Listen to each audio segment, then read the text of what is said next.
بسم اللہ الرحمن الرحیم۔ سیرت النبی کی ایک اور قسط لے کر ہم حاضر ہوئے ہیں۔ گزشتہ ویڈیو کے اندر ہم نے بیان کیا تھا کہ نبی اکرم صلی اللہ علیہ وسلم ابو بکر صدیق رضی اللہ تعالیٰ عنہ کے ساتھ مل کر آپ غار ثور تک پہنچے اور غار ثور میں آپ نے 3 دن تک انتظار کیا۔ اس دوران قریش مکہ نے آپ کی تلاش اور جستجو میں غار ثور تک بھی پہنچے، مگر اللہ رب العزت نے آپ کی حفاظت فرمائی۔ عبداللہ ابن اریقط کو آپ نے اپنی اونٹنیاں اور سواریاں حوالے کر دی تھی۔ وہ آپ کے راہبر تھے، جو مسلمان تو نہیں تھے لیکن قابل اعتماد تھے۔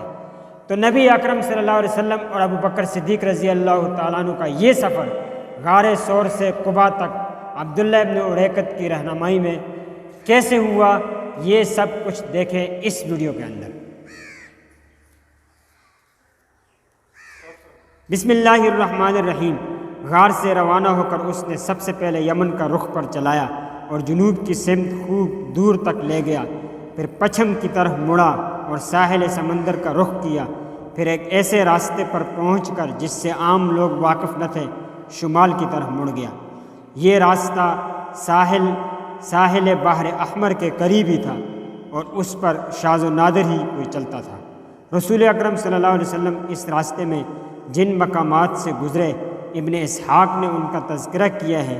وہ کہتے ہیں کہ جب رہنما آپ دونوں کو ساتھ لے کر نکلا تو زیریں مکہ سے لے چلا، پھر ساحل کے ساتھ چلتا ہوا زیریں عسفان سے راستہ کاٹا، پھر زیریں امج سے گزرتا ہوا آگے بڑھا اور قدیت پار کرنے کے بعد پھر راستہ کاٹا اور وہیں سے آگے بڑھتا ہوا خرار سے گزرا، پھر سنیت المرہ سے، پھر لکف سے، پھر بائنبا سے، لکف سے گزرا، پھر مجاح کے بیاباں میں پہنچا اور وہاں سے ہو کر پھر مجاح سے مڑ کر گزرا، پھر ذوالغوزین کے موڑ کے نشیب میں چلا، پھر ذی کشر کی وادی میں داخل ہوا، پھر جداجت کا رخ کیا، پھر اجرت پہنچا اور اس کے بعد بیابان تاہن کے اطراف کی وادی ذو سلم سے گزرا، وہاں سے عبابید اور اس کے بعد فاجہ کا رخ کیا، پھر عرج میں اترا، پھر رکوبہ کے داہنے ہاتھ سنیت العائرہ میں چلا،